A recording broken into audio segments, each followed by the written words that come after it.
ऐसी माटी नहीं भारत के खंड खंड में, जन्म दियो विधाता बुंदेलखंड में। नमस्कार, मैं हूं सुमित तिवारी और आप देख रहे हैं महोबा न्यूज़। पावस महोत्सव के तहत बुंदेलखंड को भी प्राथमिकता देते हुए आज बुंदेलखंड में जो 3 दिवसीय महोत्सव चल रहा था, उसमें बुंदेलखंड के बच्चों, बुंदेलखंड महोबा के वीर भूमि के छात्र छात्राओं ने प्रस्तुति दी। तो सबसे पहले दिखाते हैं इन बच्चों की प्रस्तुति।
निश्चित तौर पर आप सभी ने भरपूर आनंद लिया होगा, बच्चों ने बहुत ही अच्छा अपनी प्रस्तुति दी। अब हमारे साथ उन्हीं वही सब छात्र छात्राएं जुड़ रही हैं, उनसे हम जानने की कोशिश करेंगे कि जो आपने सबसे पहले तो जो गाना गा रहे थे उनसे आपको बुलाते हैं। आप सबसे पहले हमारे दर्शकों को 2 लाइन में आप अपना गाना फिर से सुनाएं। ऐसी माटी न भारत के खंड खंड में, ऐसी माटी न भारत के खंड खंड में, सुजन्म दइयो विधाता बुंदेलखंड में, सुजन्म दइयो विधाता बुंदेलखंड में।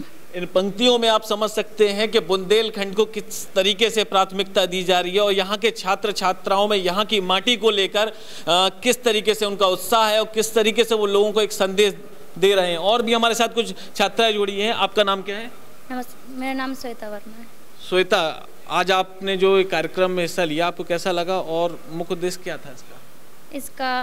कि हमारी वीरभूमि है ना, तो इसी के उद्देश्य में किया है। वीरभूमि के उद्देश्य को आगे बढ़ाने के लिए बच्चों ने इस प्रस्तुति को किया और इसमें बहुत इंपॉर्टेंट रोल रहा यहाँ के प्राचार्य और कार्यक्रम प्रभारी का, जिन्होंने बच्चों को तैयार किया। और बुंदेलखंड की जो गाथा है वो दूर दूर तक आज इस जूम ऐप के थ्रू में आपको हम बताना चाहते हैं, जूम ऐप के थ्रू में इसको देश भर में देखा जा रहा है और एक से एक प्रतिनिधित्व मंडल इसको वॉच कर रहे थे। और आज बुंदेलखंड के इस बच्चों के कार्यक्रम को लोगों ने सराहना भी की है।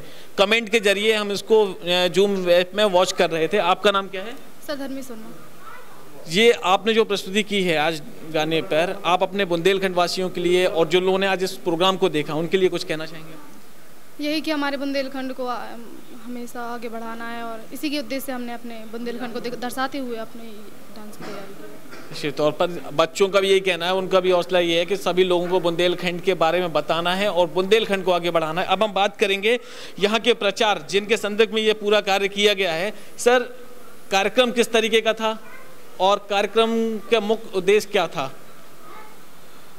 यह कार्यक्रम प्रदेश स्तर का कार्यक्रम था। राज्य स्तर पर जो राष्ट्रीय सेवा योजना की इकाइयों का समन्वित कार्यक्रम किया गया है, उसमें ये ऑनलाइन पावस महोत्सव मनाया जा रहा है फिरोजाबाद में। उसमें प्रदेश के सभी संबंधित अधिकारी, बड़े बड़े संगीतज्ञ और फिल्मकार भी जुड़े हुए हैं। उद्देश्य है कि भारत की विभिन्नता में एकता, जो कल्चर संस्कृति है, उस संस्कृति को प्रस्तुत करना। इसमें विभिन्न अरुणाचल प्रदेश से लेकर के सभी क्षेत्रों के, राज्यों के कार्यक्रम प्रस्तुत किए गए। उसी में से हमने भी हमारे जो बच्चे हैं वीरभूमि राजकीय स्नातकोत्तर महाविद्यालय के बच्चों ने बुंदेलखंड की प्रस्तुतियाँ दी हैं और वो प्रस्तुति आप लोगों ने देखी ही है, आपके समक्ष प्रस्तुत की हैं। तो वो यह उद्देश्य है कि हमारे यहाँ जो आला उदल हैं या उनका जो इतिहास है, बुंदेलखंड इतिहास से भरा हुआ है, तो इस वीरभूमि को राज्य स्तर पर, प्रदेश स्तर पर और राष्ट्रीय स्तर पर प्रस्तुतिकरण देना और देकर के यह बताना कि यहाँ का इतिहास जो है वो गौरवान्वित इतिहास रहा है, जिसको भुलाया नहीं जा सकता। और आज जो बच्चों ने प्रस्तुति दी है, इससे उन्होंने सिद्ध भी कर दिया है कि यहाँ जो बुंदेलखंड की माटी है, वह बुंदेलखंड की माटी बहुत ही पावन है और यह वीरों की भूमि है, जिसमें वीरता ही जन्म लेती है, चाहे झांसी की रानी लक्ष्मीबाई रही हो और चाहे आला उदल रहे हों, और भी बहुत इतिहास है यहाँ पर, जिसको उन्होंने प्रस्तुत किया है अपने गानों के माध्यम से, नृत्य के माध्यम से और संगीत शैली के माध्यम से। बिल्कुल सर, आप सही कह रहे हैं। इस तरीके के कार्यक्रमों से आज जो बुंदेलखंड का एक मैसेज था वो बहुत दूर दूर तक गया है। अब हम बात करेंगे यहाँ के प्रचारक हैं, साथ में कार्यक्रम प्रभारी हैं। हमेशा इनके संदिग्ध में यहाँ पे बच्चे तरह तरह के प्रोग्राम करते हैं। तो पांडे सर हमारे साथ में। पांडे सर, बुंदेलखंड, छोटी सी बात करूँगा, बुंदेलखंड की माटी के बारे विशेष तौर पर ध्यान दिया गया है, तो आपका 2 शब्दों में आपसे जानना चाहूँगा बुंदेलखंड की माटी के विषय में। बुंदेलखंड की माटी देखिए, यहाँ का इतिहास बताता है कि कितना सुदृढ़ रहा है। आज़ादी की लड़ाई की ही बात नहीं है, यह आदिकालीन नगर है महोबा, जिसको महोत्सव नगर के नाम से जाना गया। और जिस लड़ाई को आज हम लोगों ने प्रस्तुत किया है वो 1182 में हुई थी लड़ाई यहाँ के कीरत सागर तट पर, और उसी के उपलक्ष्य में कजली महोत्सव यहाँ पर उसी समय से लगातार मनाया जाता रहा है। दुर्भाग्य इस साल कोरोना के कारण रहा, वो एक अपवाद है, अन्यथा ये अबाध गति से चलता रहा है। मेरा मानना ये है कि हम लोग यहाँ पर सेवा कर रहे हैं और इस माटी का अन्न पानी ले रहे हैं, तो यहाँ का कर्ज उतारने के लिए जो हमें पावस महोत्सव समिति ने मौका दिया है, हम उनके प्रति कृतज्ञता भी ज्ञापित करते हैं। और अपने महाविद्यालय परिवार में जिस तरह से हमें सहयोग अपने प्राचार्य जी का, हमारी स्टाफ में शैलेश तिवारी सर हैं, अनुरागी सर हैं, और भी राजपूत सर, प्रदीप जी और बच्चे भी इतना सक्रिय रहते हैं। मैं अपने आप को अहोभाग्य समझता हूं कि मैं इस संस्था से जुड़ा हूं, और आयोजन समिति को मैं बारंबार धन्यवाद देता हूं कि हमारे बच्चों को उन्होंने एक प्लेटफॉर्म दिया, एक मौका दिया, और हम बुंदेली संस्कृति को रिप्रेजेंट करने वाला प्रोग्राम करा सके। इसके लिए 2 प्रस्तुति अभी और होनी बाकी है, जिसको हम पूरा कराएंगे। आप लोगों को भी बहुत धन्यवाद कि आप लोगों ने हमें समय दिया है। यह पूरा आयोजन बुंदेली कल्चर को लेकर के है, जो भी कुछ रहा है। बुंदेली कल्चर को आगे बढ़ाने के लिए और बुंदेलखंड की माटी को हर जगह फैलाने के लिए इस तरह के कार्यक्रम हमेशा महाविद्यालय महोबा के द्वारा किया जाता है, और बच्चों की प्रस्तुति को देखकर महोबा न्यूज़ टीम भी उनको शुभकामनाएं देती है और पूरी टीम को बधाई देती है। फिलहाल खबरों में इतना ही, बाकी खबरों के लिए देखते रहें महोबा न्यूज़।